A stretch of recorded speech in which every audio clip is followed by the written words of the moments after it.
Today at the National Press Club, leading global energy expert Michael Liebreich. He'll argue that in a world where climate, resilience and economic opportunity are all pulling in the same direction, net zero is yesterday's culture war. Michael Liebreich with today's National Press Club address.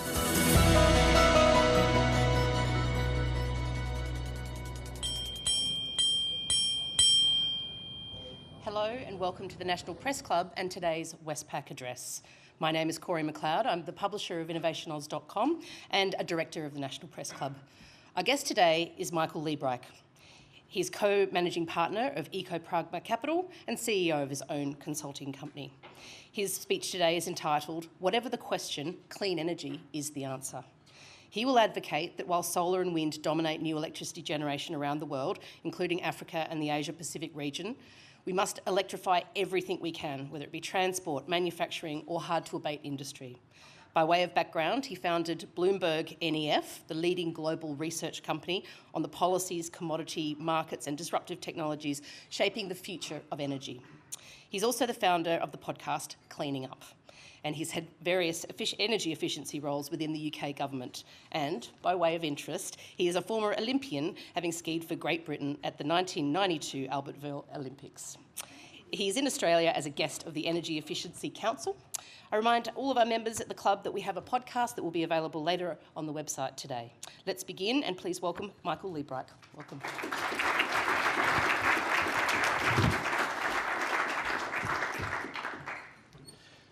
So, with that introduction, people ask, did I win?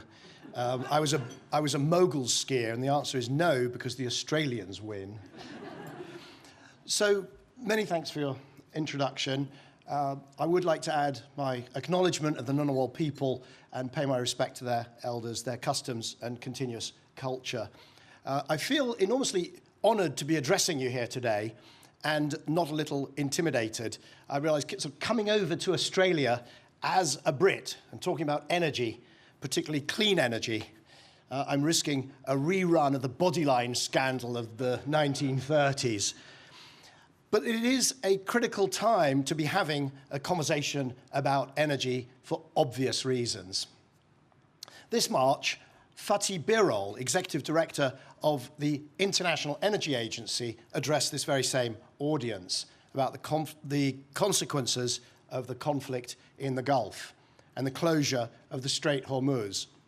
Now, a few days before he spoke here, literally, I had actually been to visit him in Paris, and we recorded an episode of Cleaning Up, and he called it the mother of all energy crises. Since then, there's been an uneasy ceasefire, and energy prices have fallen back, but they're still 40% or 70% higher than they were before the crisis. And two commodities of particular importance to Australia and Australians have been very hard hit, disproportionately hit, and that is diesel and jet fuel. Now, we're told that there might be a deal any day between the US and Iran, and that would end the conflict. But neither side is particularly predictable. So there may be no deal, or if there's a deal, it might just be an extension of the current ceasefire. So we could be in for months and possibly for years of turbulence. So in any case, what we're seeing today is really only the latest in what feels like an accelerating list of crises and instabilities. We've had COVID, we've had fractured supply chains, we've had a huge spike in inflation, we've had the Russian invasion of Ukraine, the US's Liberation Day and the ongoing tariff wars, President Trump's assault on NATO, and now we need to add to this the looming spectre of potentially large-scale job losses from AI. So it shouldn't be surprising that people are anxious and they're angry and they're turning to populists on the left and right in unprecedented numbers. But let's not overtrade today's trend. Energy prices are still nowhere near the peaks that they reached in the aftermath of the Russian invasion of Ukraine. And climate change is by no means off the agenda. Most of the public understand that it poses a very grave threat, which will only worsen if it's not addressed. They would like to reduce emissions, even to stay on track for the famous net zero. But it is the top priority only for a dwindling minority. The days in which society mandated its leaders to eliminate carbon emissions at any cost are well and truly over. There's a new urgency in the search for resilience and a focus on costs. Luckily, as the title of my speech suggests, whatever the question, clean energy can offer, if not the whole answer, at least a very large part of it. As we are gathered here today, 20% of all electricity being generated around the world is from wind and solar. This year, wind and solar will each generate as much as all the nuclear plants in the world. Together, they will generate more electricity than natural gas. And if you add hydro to the mix, renewables have overtaken coal. That's right. Renewables now generate more power than king coal. And if there's one thing that should get your attention here today, it would be that statement. Now, China, back in 2005, when I started building my analysis in this space, China's power was 80% coal-powered. Today, the number is a bit over 50%. And last year, we probably all know that China added enough coal-fired power stations to cover Australia's power demand twice over. But despite those new plants, China last year used less, not more coal. That's the reality. The explosive growth of renewables is happening everywhere. So last year, over 80% of the electricity generation in Africa, the Middle East, South and Southeast Asia was wind and solar. And it's clearly not because these countries are particularly woke or because they're trying to please their World Bank or even their BRIC Bank overlords. It's because renewables represent the cheapest way for those countries to secure additional power for their growing economies. As long as you have access to finance, you want to build the asset, you don't want to burn the fuel. And ask your mining companies, because they've been building wind and solar for years. Now, Australia plays a leading role in this story. And not just because the father of modern photovoltaic technology is an Australian, Professor Martin Green of UNSW, but also because at 75% renewable penetration, South Australia is one of the absolute leaders among the world's grids. In fact, behind only Denmark and ahead of California. You're also, as I'm sure everyone here knows, world leaders in the penetration of residential solar roofs, serving comfortably over 30% of all your homes. And crucially, it's not just about the number of the penetration. You are also leaders in being able to install those roofs cheaply, less than half the cost of an equivalent system in the United States. And now it looks like you're going to do the same thing with home batteries. Scale, standardization, and competition really work. Australia also has a big place in the history of grid-connected batteries, which started with the big battery. If you remember, it was mocked by your PM, Scott Morrison, who said it was about as useful as a roadside big banana or big prawn. Well, the Hornsdale Power Reserve delivered $150 million worth of benefits to the grid in its first 2 years. Fast forward to this year, and grid-connected batteries are now pushing out gas peakers, which means they're reducing the number of hours that gas, expensive gas, sets the price of power. And the Australian energy regulator has published its so-called default market offer, which will begin in July and save up to 11% from the power prices of Australian consumers and businesses, and let's hope that is just the beginning. Now, batteries may be still more expensive than hydro for long-duration storage, although Snowy 2.0 is trying to prove me wrong, but the gap is closing fast. And a similar type of transition is happening in transportation, and I don't mean just Norway or California. Last year, 1 car sold in 4 was electric.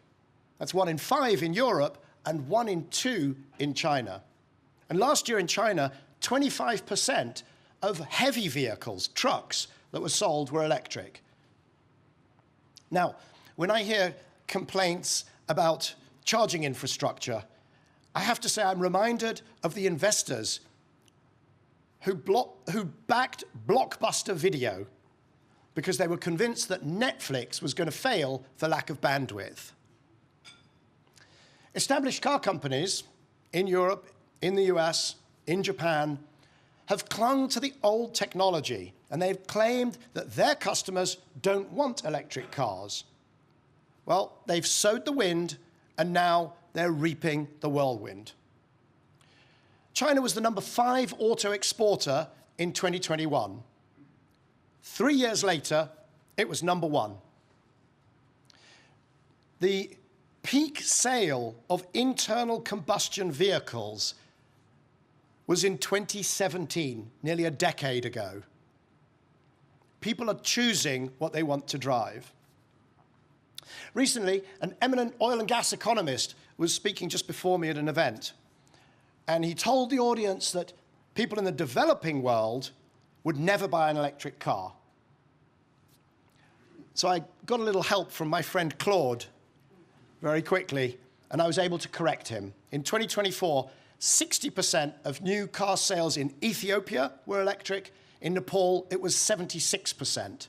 And in fact, Africa is ahead of Europe in rolling out electric big trucks.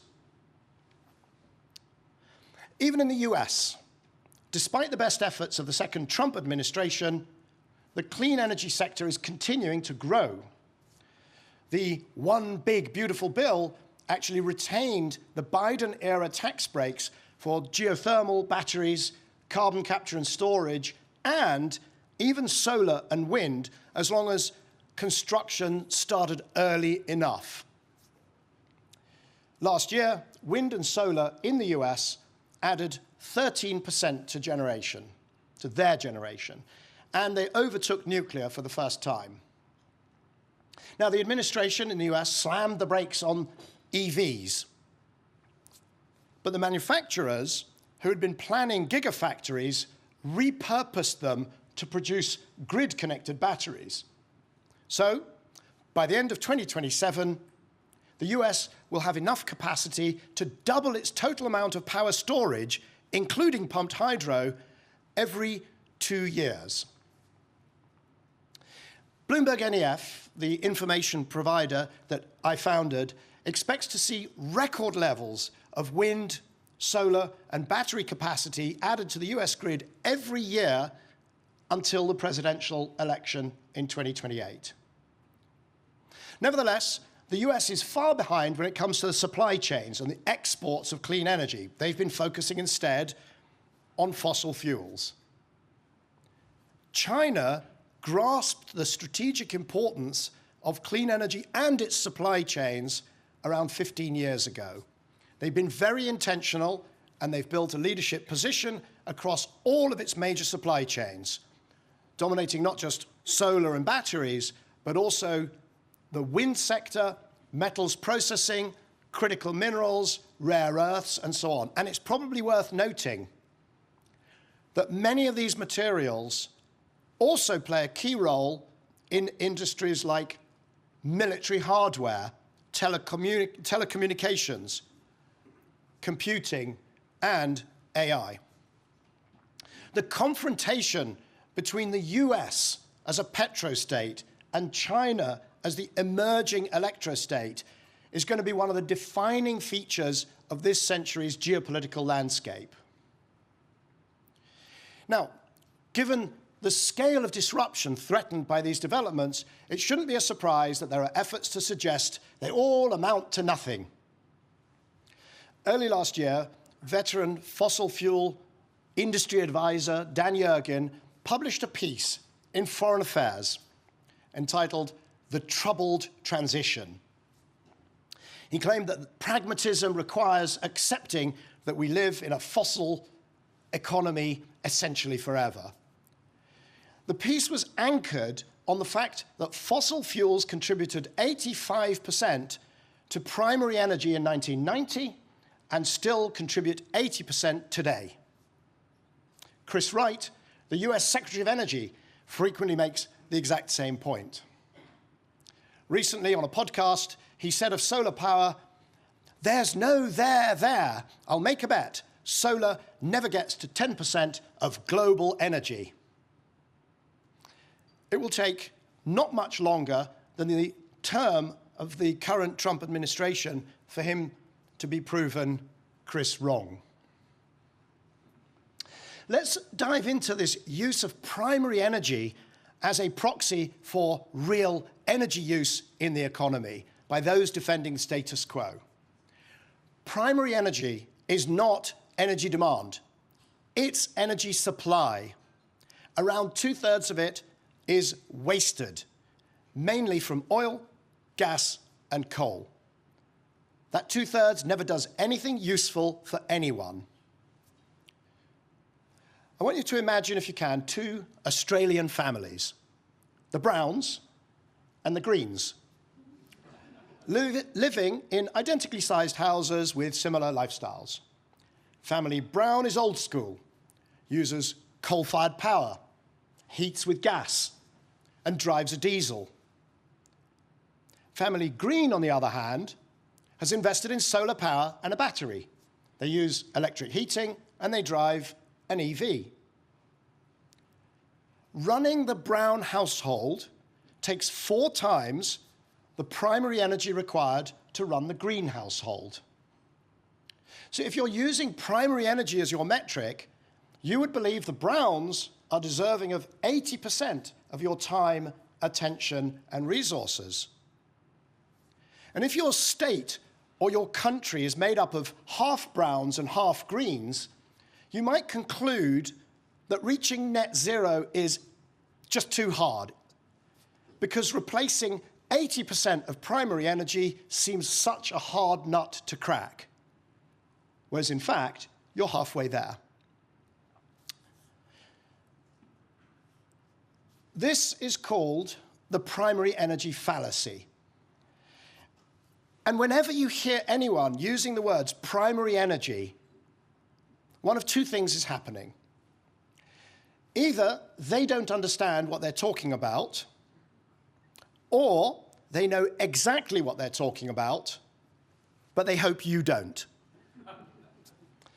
The narrative of the failure of the transition is also based on a false premise that any transition, to be worthy of its name, must begin with a rapid reduction in fossil fuel use. To be fair, this is the model of the transition that has been espoused by everyone supporting net zero and decarbonization. The problem with this model is that the leading indicator of all previous technology transitions has not been the destruction of the old, it's been the growth of the new. The transition to mobile telephony wasn't declared a failure because the global number of landlines continued to grow until 2006, 33 years after the invention of the mobile phone. So the transition imagined in the hallways of the United Nations, with fossil fuel use and emissions crushed before the scaling of clean solutions, may well be dead. But a transition based on clean energy meeting an ever higher proportion of real global energy demand, not primary energy, real demand, year after year, decade after decade, exactly as we are seeing, is very much alive. Now, I want to take time out to talk about nuclear, because I know that it looms large over the public debate here. And I speak as a fan of nuclear, a supporter, former student, in fact, of nuclear power, but someone who is also realistic. So, nuclear power sounds like such an elegant way to provide large amounts of clean, reliable electricity. Surely, Australia's failure to avail itself of its resources in uranium and technology and so on, instead of using them to generate power, is a monumental act of self-harm. The reality, however, is that even countries who are trying their utmost to build new nuclear plants are finding it slow going. Despite costs that we in the West can only dream of, and the full backing of the state, China has not been able to push nuclear's share of its electricity above 5%. Wind and solar overtook nuclear in China in 2010 and now deliver 25% of its electricity, and that's a proportion growing with every passing year. India has also been pushing to build nuclear power as fast as possible. It hasn't managed to get its share of electricity above 2.5%. And wind and solar there now deliver 6 times as much power, and their growth curve is approaching vertical. France is often held out as the example, the successful example of using nuclear to decarbonize electricity. But it must be worth remembering that the French state created the nuclear industry, and the French state has bailed it out no fewer than 3 times. And the French state will now have to finance the bulk of the decommissioning of the old plants as they reach end of life and their replacement. Now, the Trump administration has put its very substantial shoulder to the nuclear wheel, and small modular reactors developed by nimble new players as well as established ones hold out great promise. Maybe they'll help the US crack the nuclear code. After all, they have the backing of some fabulously wealthy new customers, the hyperscalers looking to power their gigawatt-scale AI data centers. And there's no question they'll be able to get some plants built.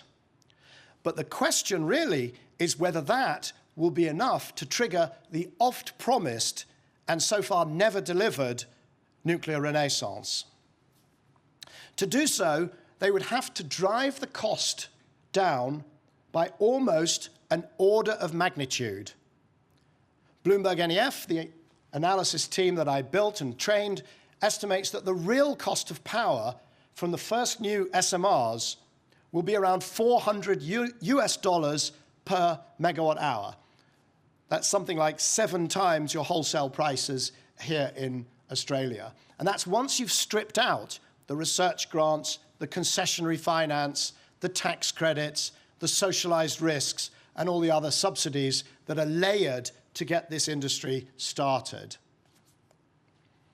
Now, we know, for instance, from the aviation industry, from Boeing and Airbus and so on, that the key to lowering costs, if it's going to be volume, you need hundreds of orders before economies of scale and learning kick in.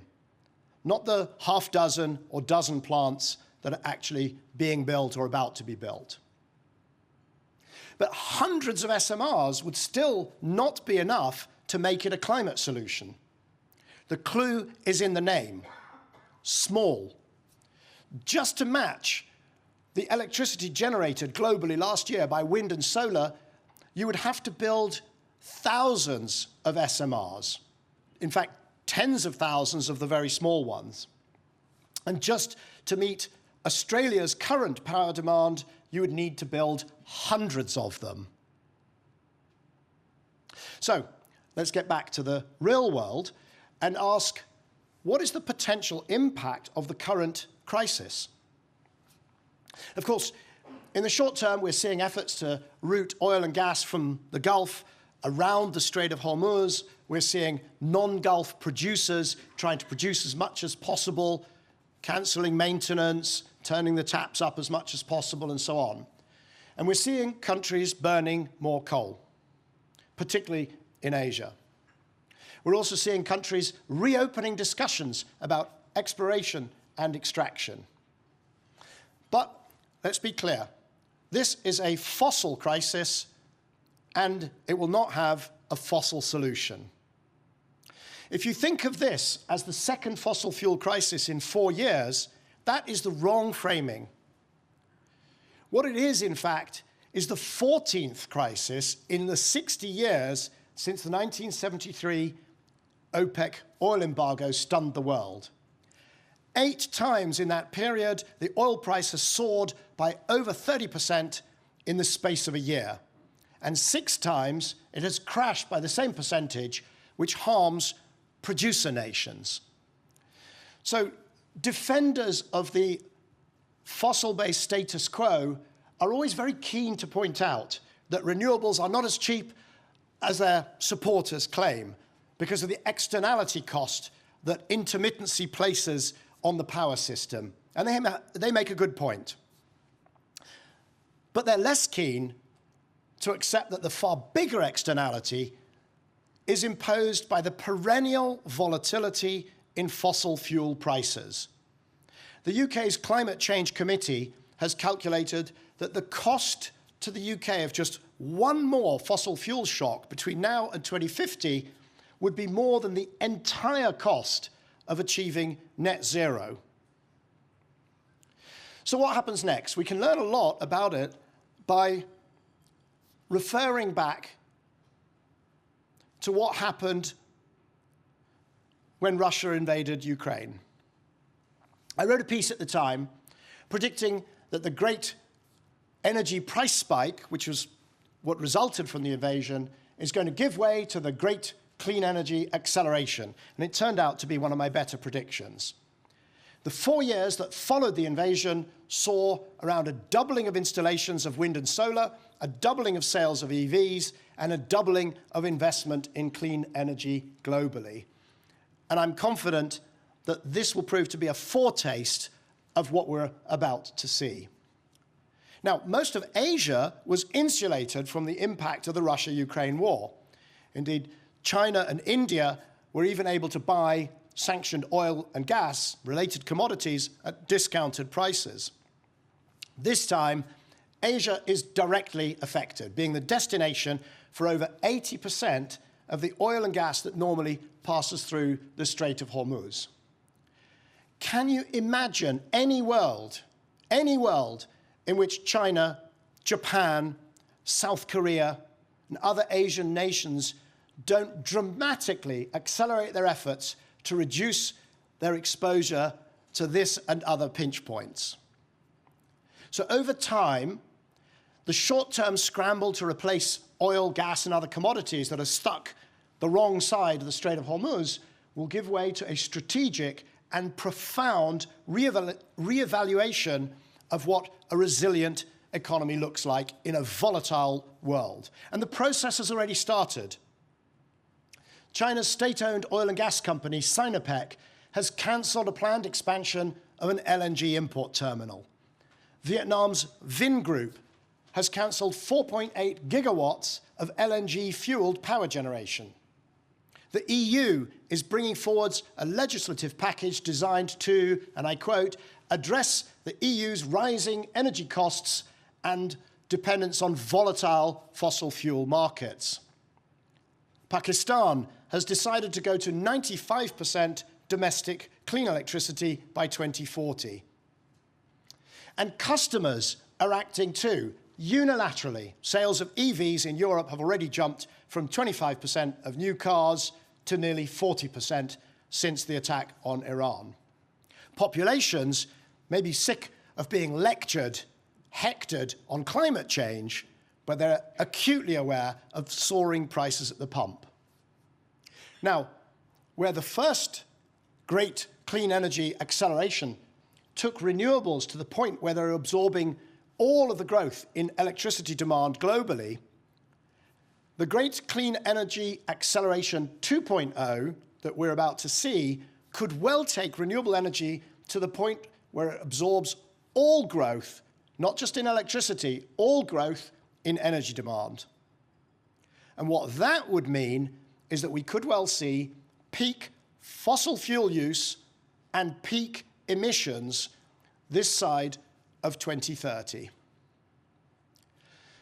So let me finish with a few thoughts on Australia, if I might make so bold. I mentioned some of the areas in which Australia leads, and I think it's only fair that I should mention another area of leadership, and that is in the use of diesel. Australia is world champion when it comes to use of diesel per capita. It turns out when you subsidise diesel, most folks don't buy electric mining trucks. Who knew? And I would expect Australia to accelerate rapidly in all types of EVs in the next few years. Given how well Australia does residential solar roofs and batteries, as we said, you could do better on commercial and industrial solar. So box retailers, sports grounds, warehouses, and so on. France, for instance, has mandated that all car parks over 80 places must have at least some solar covering half of their area within 5 years. You also need to master the inflation in your supply chain. Wind in Australia used to be cheap, but the price has soared, more than doubled since 2019. Some of that's inflation, some of that's interest rates, but a big chunk of it is not. And you will need wind, because if you only use solar and batteries, your supply is too correlated. You'll also need to speed up how you build new grid infrastructure. You need to make it smarter, you need to use it more efficiently, and you need to make the building of it more competitive.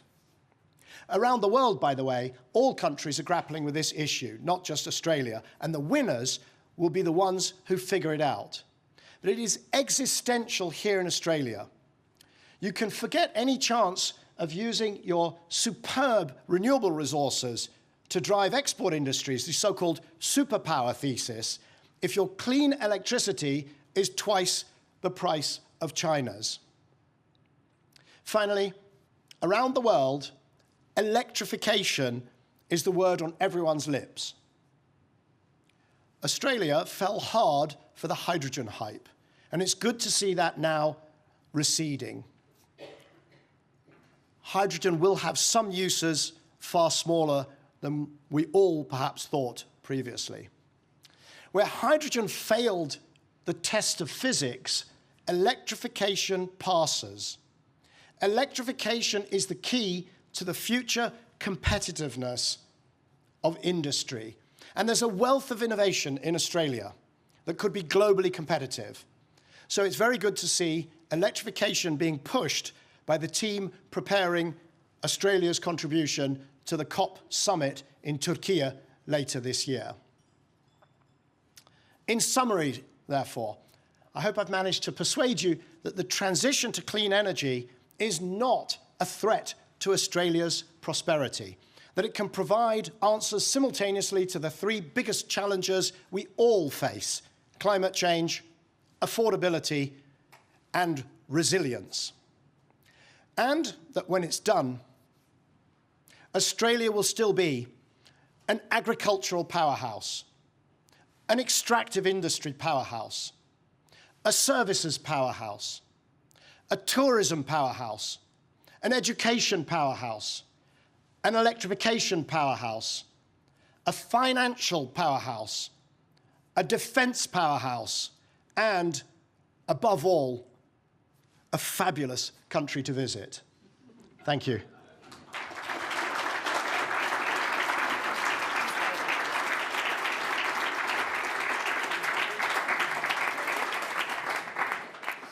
So, Energy Minister Chris Bowen is President of Negotiations at COP, which you just mentioned. What are the opportunities? You've been here for a week or so now. You've got a really good understanding of not just Australia, but the region more broadly, including the Pacific. What are the opportunities to inform those discussions that are going to be taking place? So there are the two parts to COP. There's the negotiation and then there's the action agenda. And I think that Minister Bowen can influence strongly both, because I think Turkey has. I mean, clearly, I have to be careful how I choose my words. They're in charge of the action agenda, but it's not clear entirely what that action agenda will encompass under Turkey. And so I think the electrification agenda, which Australia has done so much work preparing, fits neatly into both of those pieces. So I think that there will be a process of trying to include it in some way in the negotiation, which Minister Bowen will pursue directly, but also there's an opportunity to draw on all the work that was done in the preparation for Australia's solo bid and see how much of that can be reflected in Turkey's action agenda and all of the activities around COP. Okay, I'm going to come to my colleagues in just a second, but first, there was a business conference in Sydney earlier today where the co-founder of Anthropic, Jared Kaplan, said Australia's clean energy resources are an asset to ensure that AI does not have a negative effect on climate. Firstly, would you agree with him? And secondly, AI companies informing Australia about energy, how do you take that advice? So I think it's up to all of us to decide whether AI has a negative impact on the climate. It's not a given one way or the other. Clearly, Australia has the resources, the energy resources to run big AI data centres cleanly. You've got if you have enough land area to do that and enough resources, financial, technological, but also the solar, the wind, and you can build a battery, so it could be done. So on the data centre side, yes. I think the big unknown, though, for me, is what is this AI going to be used for? And if it's so clever, it should help us to build things quicker and optimize our grid and invent new anode and cathode materials and give cleverer pricing strategies for consumers to take advantage of cheap electricity at different places and times of day and so on. So, I mean, the fact that the chap from Anthropic is probably very focused on data centers is not surprising. But I think we as society and consumers should let's get ahead of the game and understand what we would like the AI to do, and also what we would like those AI data centers, what role they should perform in improving the power system, the energy system for all of us. So there's examples. If the data center needs more grid infrastructure, well, let them pay for it, and let them pay maybe a little bit more so that we can, Australian consumers, Australian businesses, Australian communities can benefit from the growth of that infrastructure. So there's a lot that can be done, but I think we need to get ahead of it and not just say, clever man says good for climate and just nod wisely and go along with it. But just to clarify, so you believe that we do have the renewable resources to actually manage that amount of energy consumption? I think you absolutely do, partly because the numbers of data centers that will actually get built is much lower than the number of data centers that are currently being talked about. I mean, the example in Texas, 400 gigawatts of data centers in the connection queue, where I don't know exactly what Texas's peak demand is, but it's in the tens of gigawatts. It's not in the hundreds. And what does the US really need? It needs a number of these really big training clusters for AI, and then it needs a lot of these smaller, they're still a few hundred megawatts, but smaller data centers for what they call inference. When you ask the question, when you want the cat video, that's the thing that makes the cat video. But you don't need gigawatts per city in America or in Australia. So the total amount of data centers, it's not 400 gigawatts in Texas, and it's not, whatever the queue is here, I'm guessing it's probably 50 gigawatts or something, if anybody's counted them all. You're going to build 5 or 7 or 10 gigawatts. Currently, Australia's peak demand is, I think it's something like 35 gigawatts. So yes, over a period of time, you may need to add a third to your power generation, but that might be over a decade. It's going to be that order of magnitude. Can you do it cleanly? Absolutely yes. And I think one other thing, Australia has the huge advantage, along with the UK and Canada and New Zealand, of being one of the Five Eyes network, and you notice that I haven't at this point included the US in that list. Four eyes. Four Eyes. Yes. Well, I wouldn't overtrade the trend, but right now Australia. The main point is, without making side comments on the US's relationship with its allies, Australia is a very trusted location, and so it is good. It might have slightly more expensive power than China or an India or wherever. Malaysia is making a big play for data centers. So is the Gulf. All things being equal, I personally would prefer to rely on and to have my data processed in Australia, and all things not being quite equal, I would still want my data perhaps processed in Australia. Okay, thank you. Simon Gross, Canberra IQ. Thanks for your speech. Electrification is the answer. You invoked the IEA at the start of your speech. The IEA put out a thing last month in response to the Hormuz problems. And they say that 3.4 billion people are dependent on LPG for cooking. Mainly India, about 50% of those people are in India, maybe 30, 20% in China, and then through Asia and Latin America's got quite a few, small numbers, a small proportion in Africa, which surprised me.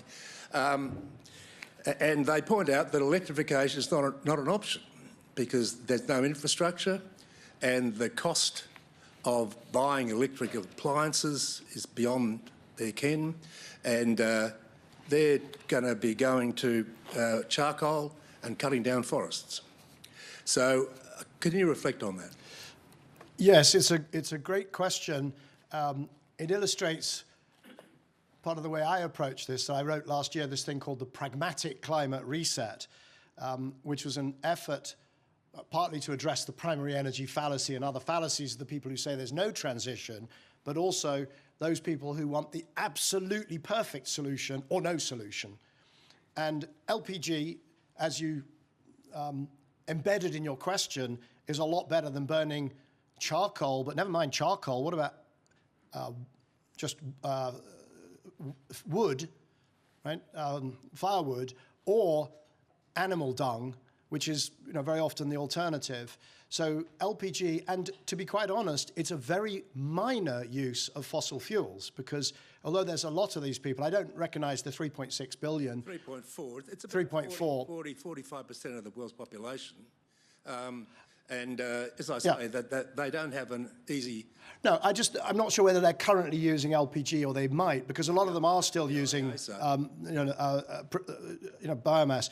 But nevertheless, the point is that although there's a lot of them, they use relatively little compared to our absolutely enormous energy uses in the developed economies, as we drive, as we fly, as we air condition, as we heat. A small proportion of global emissions, but very important for those people's day-to-day life. Sure. And so, I'm trying to get to my point is, I think at this stage, let them use their LPG. It's the best solution available to many of them. By the way, there are some alternatives that they could be using, depending on their local geography, what crops they have, crop residues, and so on. But if they use that, and as they become wealthier, then hopefully we will see them in 15, 20, 10, 25 years using the same sort of fabulous ceramic hobs that we can all afford. Thank you. Julie Hare, Director of the Club and freelancer. Thank you so much for your speech. One word that didn't come up in your speech was the word hydrogen. 5 years ago, it was being hailed as the great saviour of the emissions crisis, and Australia was being promoted as the country that could probably benefit the most from this. Why didn't you mention hydrogen? Has the world gone off it? And is it ever going to be a viable alternative?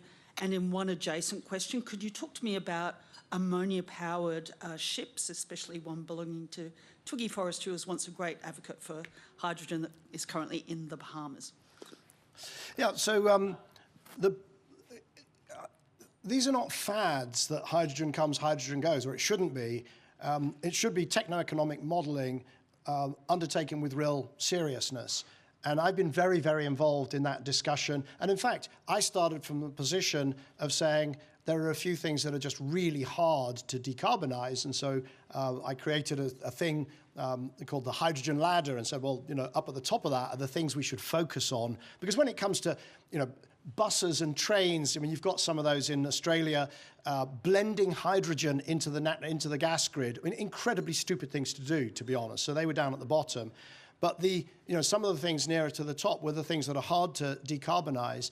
The problem is when you start to look at the economics of hydrogen, they're just very difficult. What you're doing, I have a thermodynamics background, you're essentially assembling the products of combustion, trying to get back to a fuel, and then compete with the fuel that you originally burnt that produced the water that you're now trying to turn into hydrogen. And it's just a very expensive process. And the numbers are huge. The numbers are not small. And the learning curve, the easy view that, well, solar got cheap and batteries got cheap, and so hydrogen will get cheap. So I'm an advisor, as it happens, and I should declare I'm an advisor to Hysata, a fantastic Australian company that's going to produce, I believe, the cheapest and best electrolyzers in the world. The electrolyzers will get cheap. And don't get me wrong, there will be some use cases for hydrogen. There are a few areas where you could see it playing a role. Well, definitely it will be playing a role. But they are much more modest than the vision of the hydrogen economy. And the reason is that most of our green hydrogen plant looks like a chemicals plant. It's tanks and it's pipes and it's pumps and compressors and heat exchangers and civil engineering, blast walls, all that sort of stuff. And then it is a substation and electricity. So if your cost of hydrogen is, let's call it 5 times too high, 10 times too high, as it is in Europe, expecting it suddenly to follow the same pathway as a rapidly manufactured, a mass manufactured in Chinese factory product like a battery or a solar panel is just techno-economic nonsense. And it should have been called much earlier than it was. And it's such a beautifully attractive idea that it lives in the brains of far, far too many people, even today. So as I say, there will be cases where it's useful.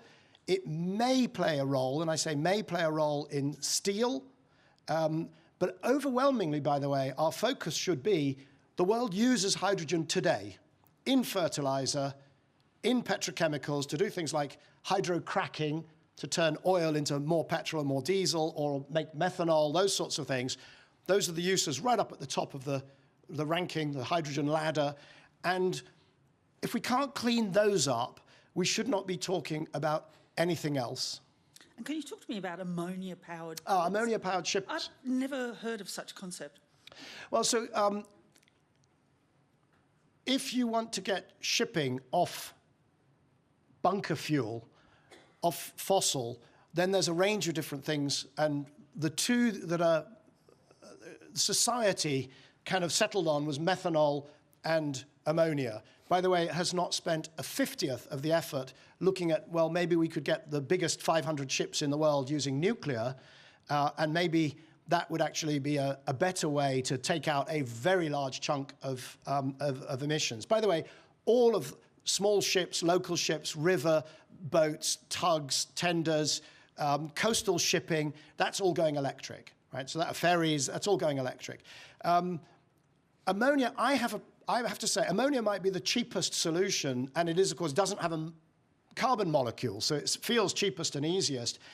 It is a horrible thing to put on lots of ships. I choose my words carefully because ammonia is bunkered. It is moved around the world as we speak, but it's moved around the world in in large ships, and large ships, how can I put it, with very small crews that are properly trained to facilities that are properly maintained.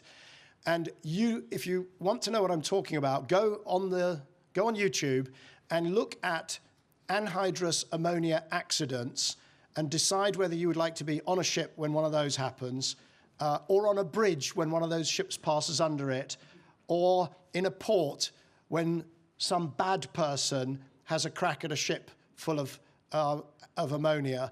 I personally think it is from a safety perspective, a non-starter. Now, the slightly more expensive might be methanol, and it might not be because it's it's much nearer to a drop-in fuel. You have much bigger fuel tanks, but other than that, you use it in much the same way as the existing liquid fuels. So I guess of the two, I'm a methanolite and not an ammoniite. Thank you for declaring. I'm going to stay with the transport theme. A lot of Australians will be taking off for summer holidays in Europe or winter holidays in Europe. You know exactly how far away we are and how we are dependent on air travel. We can't electrify aviation. What are you seeing in terms of the movements? Is it biofuels? What are the options and what decisions do we need to be making now to make sure that we can reduce that, contributor to emissions?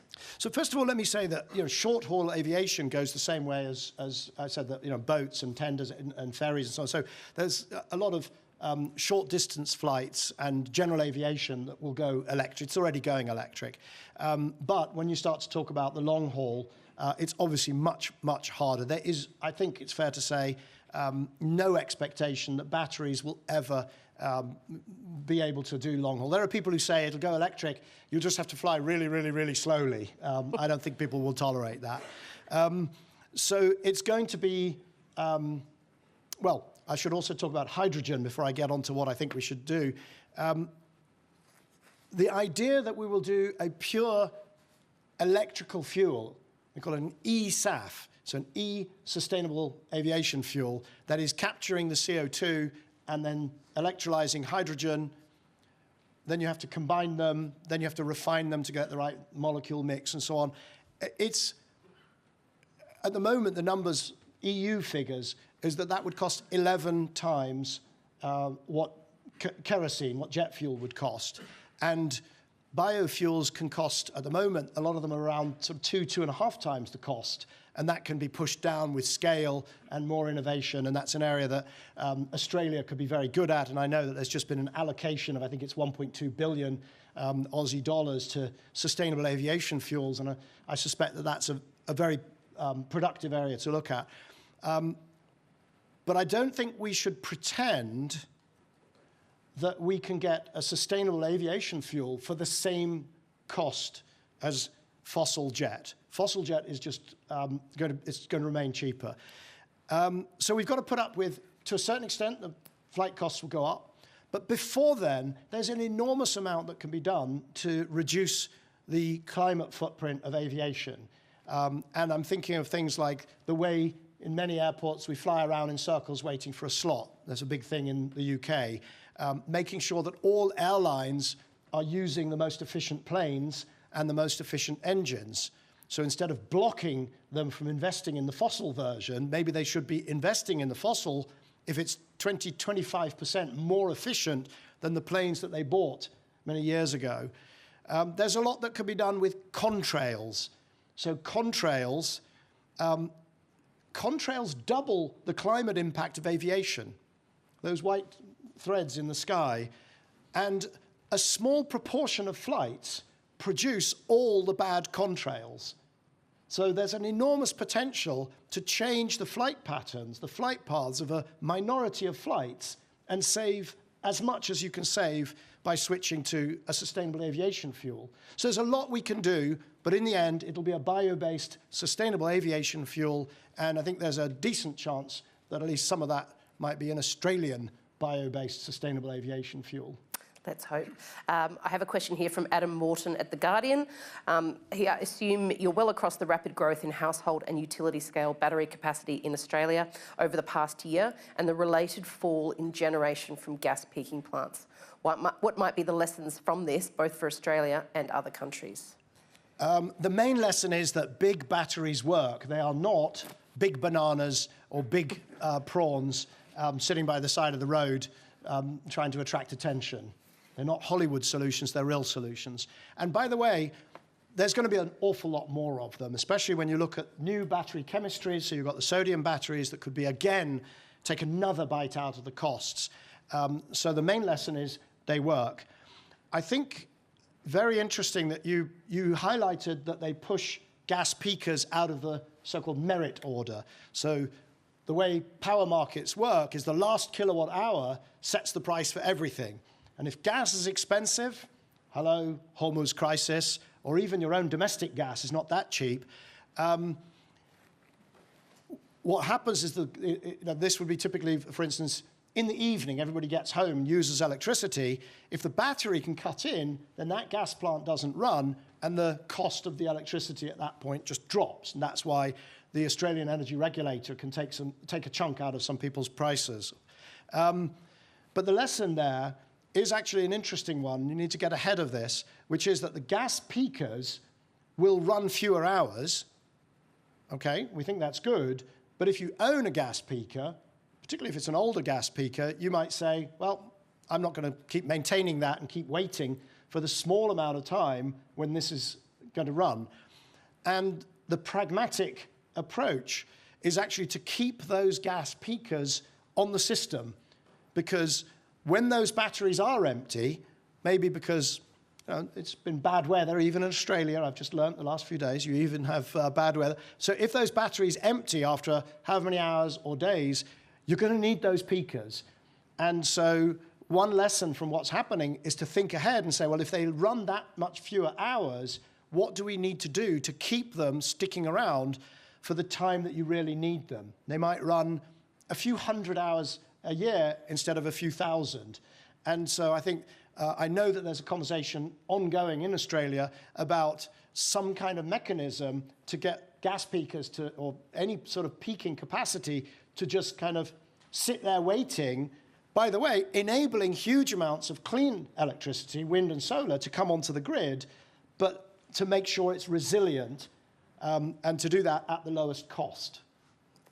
Nick Stewart, Ability News. Thanks very much. We're obviously really getting to the sharp end now if you're talking about how do we fly places to get to our holidays.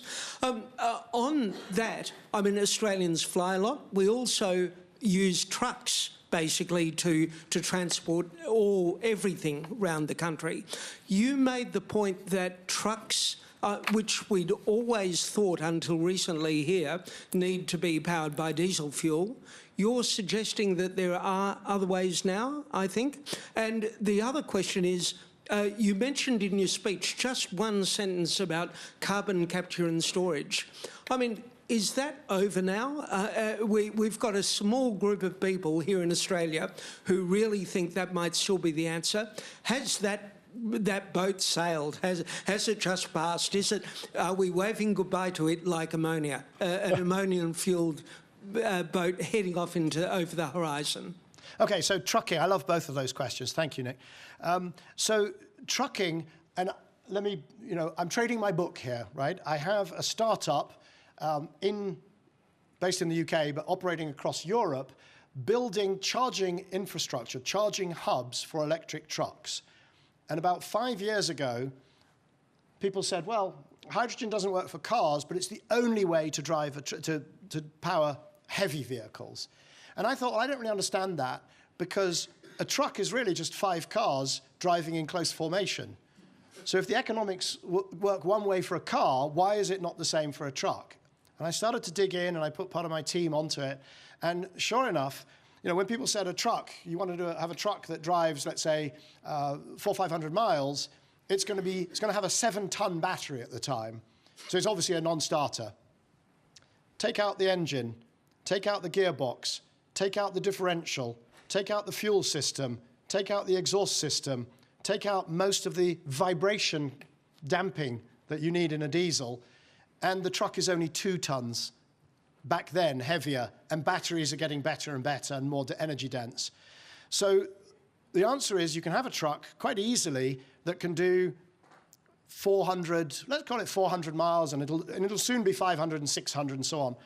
So the next thing we did was we went to companies operating trucks. The sort of things that, by the sort of thing that I think that it would be better if, I need to say this without offending anybody, but if some of our think tankers and political, we call them in the UK, SPADs, special advisors, actually went and sat and watched somebody dispatching trucks, sitting in the office of a freight company and looking at what they do, we got data.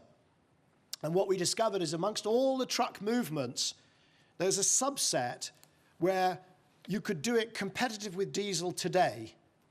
Expensive truck, cheap fuel, if it does enough kilometers, it reaches payback today. And so we've built a business model around that. That's what we're doing. It's called Pragma Charge. Now, in Australia, you say, oh, the distances are so long and it couldn't possibly work. When you really get into the data, what you might find is, well, we found that 60% of journeys could be done electric today. You might find that it's 40% here in Australia, or 30%, or whatever. But there will be a big chunk of freight operators of trucks that could go electric today. And I've met a number of people that are looking to, I'm going to say, replicate our Pragma Charge business model adapted for Australia. And can I invest in that? We can talk afterwards, but I'm in no. The answer for public purposes is no. I'm not touting for investment. I think for compliance reasons I need to say that. But the point is also there's lots of other developments. There's going to be autonomous driving, and there's going to be battery swapping if the distances are too long. I'm not a big fan of battery swapping. I just want to do the easy stuff, frankly. And there's plenty of easy stuff in trucking. The other question that you asked was... Carbon capture and storage. Carbon capture and storage. OK, so you've got 46.4% renewables in the mix. 44.6, whatever. You've got a lot of renewables in the system. And a lot of it, and we've seen that around from my remarks. You know that 20% of all the electricity in the world is wind and solar, right? And so in every system, what you've got is wind and solar has zero marginal cost. So when it's windy and when it's sunny, you really want to be using that electricity because it's at that point, because you've invested in the kit, free. So your gas-fired power stations are going to be switched off. At that point, they should be switched off. If they're still running, and if they're coal-fired power stations that say, well, I can't switch off because I have a technical minimum and so on, that's a problem, but they should be switched off. Now, that 20% wind and solar is absolutely obviously going to grow based on the economics to 30%, 40%, 50%. They're going to be switched off more and more and more. Why on earth would you put post-combustion carbon capture on a power station? It's a business model that's been tried and tried and tried. It's difficult because the power stations are going on and off and the carbon capture wants to run flat. But also, even if you could solve the technical problems, why would you put all that capital into something that is being switched off all the time? It's a business model that shouldn't have survived the first scrutiny. You don't even need the back of an envelope to know that that's a bad idea. Now, the corollary, though, is what you might want to do is take the carbon out before you go to the power station. And that's called blue hydrogen, where you have a constant flow, you take the carbon out, you're left with the hydrogen, and you can go and burn it. But if you do that, don't burn it immediately because it is so valuable if you can store it and use it for backup. And that is possibly what we'll do. Or you could use it for steel, or you could use it for ammonia, whatever. So, and one of the reasons I'm relatively negative about green hydrogen is that I think that if you got serious about that, carbon capture and storage, so blue hydrogen, pre-combustion carbon capture and storage, then I think that's likely to be cheaper than green. And we will do CCS also on cement, probably. We might do it on traditional steel plants. We might do it on biological energy in order to go carbon negative. So we might do some bio-based energy, capture the CO2, and sequester it so we have some negative emissions. But anybody who knows anything about DRAX, if they're listening or watching at any point to this, they will be shouting at their computer or their phone. DRAX is the big plant, the big bioenergy carbon capture and storage plant in the UK.